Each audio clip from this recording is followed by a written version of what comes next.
The movie starts right where the first Annabelle one ended. These two nurses have that super creepy doll, right? And they finally give it to Ed and Lorraine Warren because it's totally possessed and was trying to mess with them.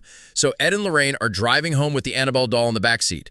But there's a car crash or something on the road, so they have to take this creepy detour. And of course, their car breaks down right in front of a giant spooky cemetery. Total classic horror movie move. So Ed gets out to fix it, and Lorraine looks in the backseat, and bam, there's this ghost girl sitting there. She's the one who just died in the accident up the road.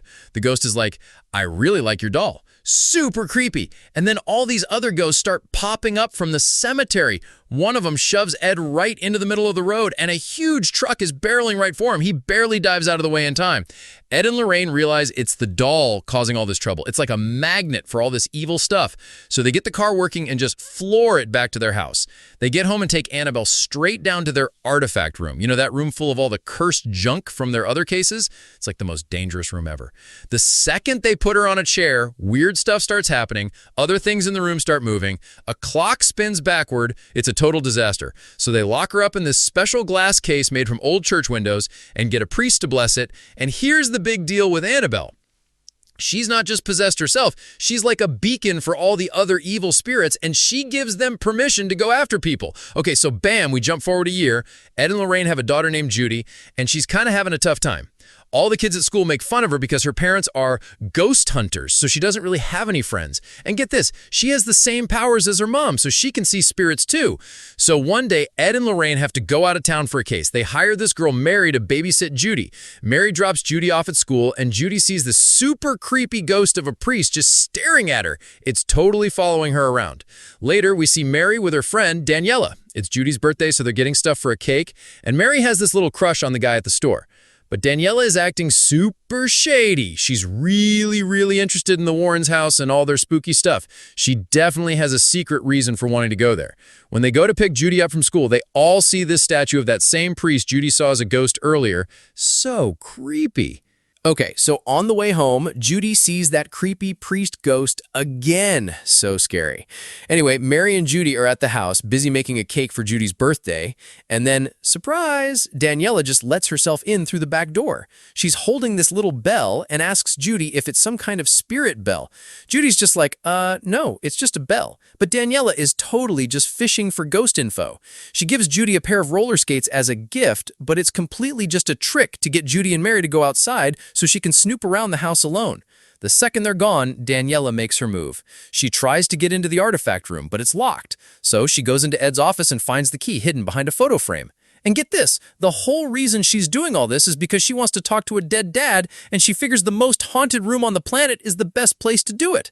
So she goes inside the artifact room and starts touching everything, all the cursed stuff. Then Annabelle just falls over inside her glass case. And even though there's a giant warning sign on it, Daniela opens the lock anyway. Just as she does, the fire alarm goes off because the cake is burning. Daniela panics and runs out of the room, but she forgets to lock Annabelle's case. Annabelle is totally free now, and it's about to be a total disaster. A few minutes later, the doorbell rings. Mary looks through the peephole, but no one's there. She opens the door anyway, and this little ghost girl is standing there. She says, "I want to play with Annabelle," and then just vanishes. So creepy. Then, Daniela sees a spirit she thinks is her dad and follows it into the house. Judy runs in after her and finds Annabelle just sitting in a chair in one of the bedrooms. All this weird stuff starts happening. Judy finds a note under her bed that says, "Miss me?" and sees this creepy shadow walking around. And then bam! This ghost called the bride jumps out with a knife and tries to attack her. Judy screams and holds up a cross, and it actually saves her. Mary and Daniela hear her and run in. Judy finally spills the beans and tells Mary she can see spirits. Mary's like, "It's okay, not all spirits are evil." Meanwhile, Daniela finds all the Warrens' files and videotapes. She even starts playing a tape of an exorcism, but Mary turns it off because Judy is freaking out. To try and calm down, they decide to play this old board game called Feely Mealy. But then the doorbell rings again. This time, it's the cute guy from the shop. Mary goes to the door but doesn't let him in. So the three of them just have a little birthday celebration for Judy while the guy hangs out outside playing his guitar. So that cute guitar guy outside, he gets attacked by this huge, creepy wolf demon. He manages to run away, but it's so scary. Meanwhile, Daniela sneaks back into the artifact room. All the stuff is moving on its own now. She tries to use her dad's old bracelet to see a spirit, and for a second, it works. She sees him in a mirror behind her, but then he turns into this horrible demon and screams at her. She tries to run, but now the door is locked. She's trapped, and she realizes it was never her dad, just an evil spirit tricking her.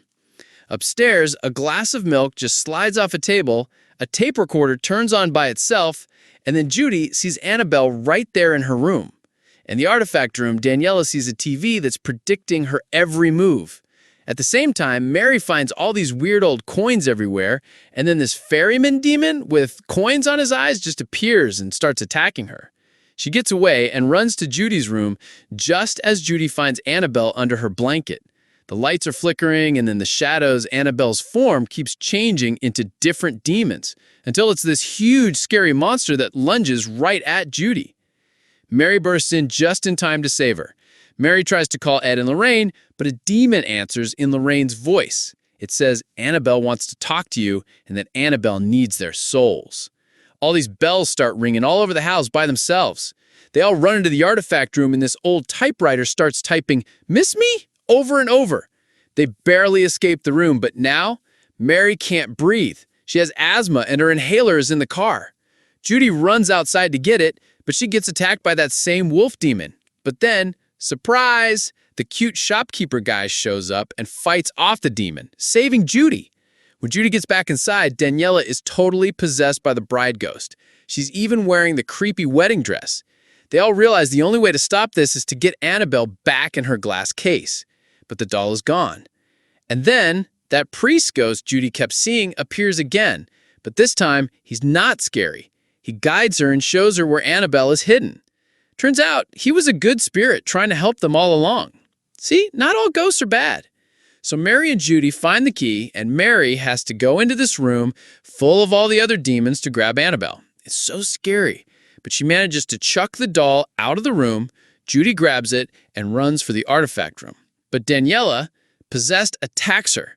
Mary and Judy fight her off, and Judy gets a brilliant idea. She plays one of her parents' exorcism videos on the projector. It actually works. The demon leaves Daniela, and she's free. Now all three girls have to get Annabelle back in the case.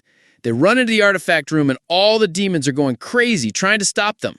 Judy holds them back with a cross, and Daniela manages to slam Annabelle back into the glass case and lock it. Instantly, everything goes back to normal. The cute shopkeeper comes back inside, and Mary is so happy he saved Judy. Ed and Lorraine come home the next morning, and Judy tells them everything that happened. They calm her down and finally have a real happy birthday party for her with all her new friends. Everything is okay. And the movie has a nice happy ending.